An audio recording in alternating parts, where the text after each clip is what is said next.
On another subject, Madam President, to contemplate war is to think about the most horrible of human experiences. On this February day, as this nation stands at the brink of battle, every American on some level must be contemplating the horrors of war. My wife says to me at night, "Do you think we ought to get some of those large bottles, those large jugs, and fill them with water?"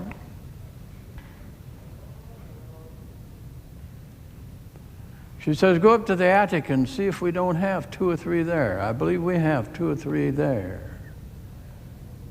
And so I went up to the attic last evening and came back to report to her that no, we didn't have any large jugs of water, but we had some small ones, perhaps some gallon jugs filled with water.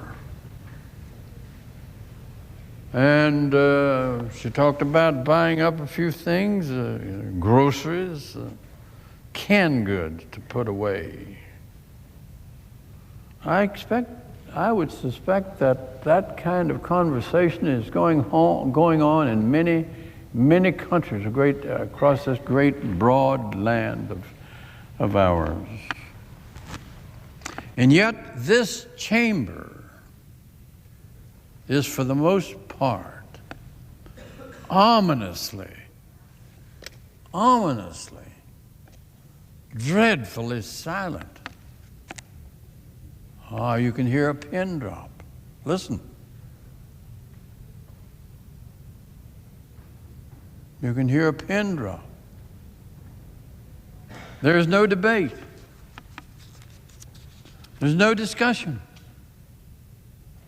There's no attempt to lay out for the nation the pros and cons of this particular war. There's nothing. Nothing. What would Gunning Bedford of Delaware think about it? What would John Dickinson of Delaware think about it? What would George Reed think about it? What would they say? We stand passively mute in the United States Senate today, paralyzed by our own uncertainty, seemingly stunned by the sheer turmoil of events. Only on the editorial pages of some of our newspapers is there much substantive discussion concerning the prudence or the imprudence of engaging in this particular war.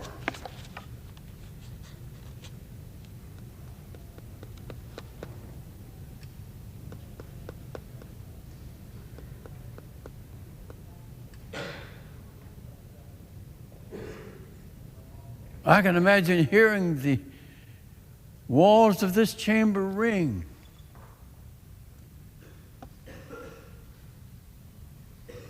Just before the great war between the states. A war that tore this nation asunder, and out of which the great state of West Virginia was born.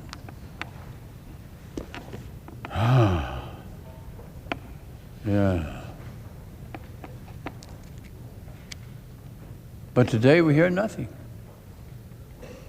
Nothing. Almost nothing by way of debate. And this is no small conflagration that we contemplate. It's not going to be a video game. It may last a day, it may last 6 days, it may last.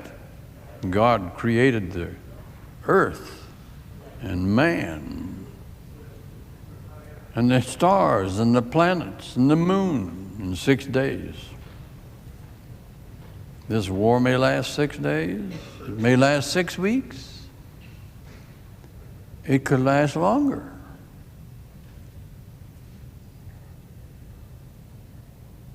This is no small conflagration that we contemplate. This is no simple attempt to defang a villain. That's not all. No, this coming battle, if it materializes, represents a turning point in U.S. foreign policy, and possibly a turning point in the recent history of the world. This nation is about to embark upon the first test of a revolutionary doctrine applied in an extraordinary way at an unfortunate time, the doctrine of preemption. No small matter. The idea that the United States or any other nation can legitimately attack a nation that is not imminently threatening, but which may be threatening in the future. The idea that the United States may attack a sovereign government because of a dislike for a particular regime is a radical new twist on the traditional idea of self-defense.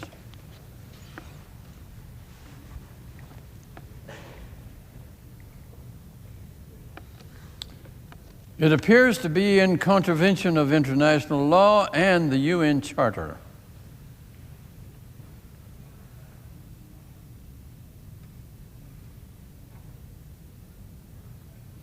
And it is being tested at a time of worldwide terrorism, making many countries around the globe wonder if they will soon be on our hit list or some other nation's hit list. High-level administration figures recently refused to take nuclear weapons off the table when discussing a possible attack on Iraq. What could be more destabilizing? What could be more world-shattering? What could be more future-shattering? What could be more unwise than this kind of uncertainty? Particularly in a world where globalism has tied the vital economic and security interests of so many nations so closely together. There are huge cracks emerging in our time-honored alliances. One wonders what is going to happen, what is happening about what is happening to the United Nations.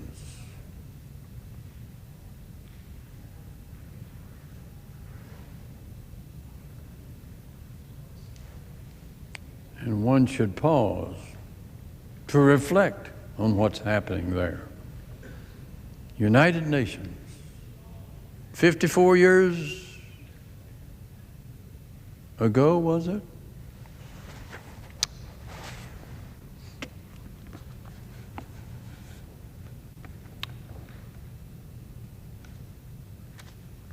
And we say, if you're not with us, you're against us. That's a pretty hard rule to lay down to the United Nations.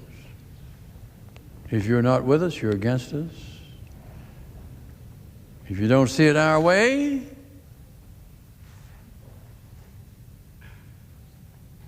go the highway.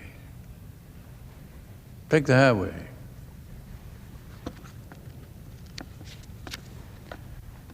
We say to Germany, we say to France,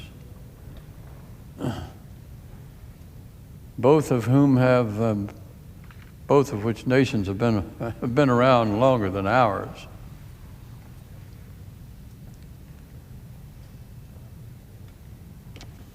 You don't see it our way, we just brush you aside. Do we fail to think about a possible moment down the road, a bit further on, when we may wish to have Germany and France working with us and thinking with us and standing with us? Because there's a larger specter, I think, at least in my mind, looming behind the specter of Saddam Hussein in Iraq. There behind him looms a larger specter, that of North Korea, which has, they say, 1 or 2 nuclear weapons now. And with others within reach within a few weeks.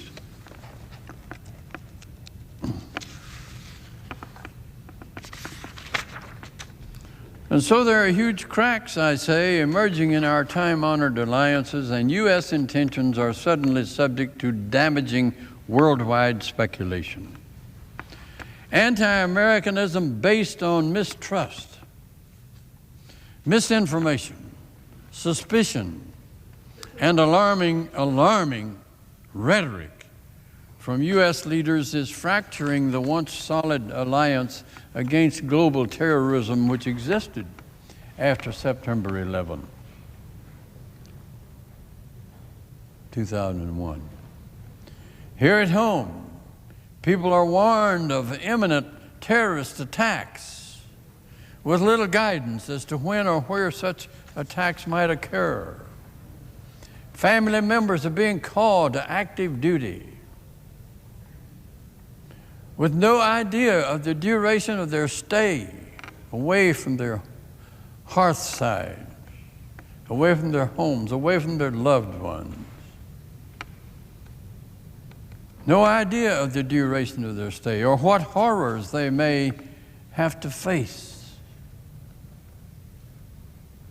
perhaps in the near future. Communities are being left with less than adequate police and fire protection.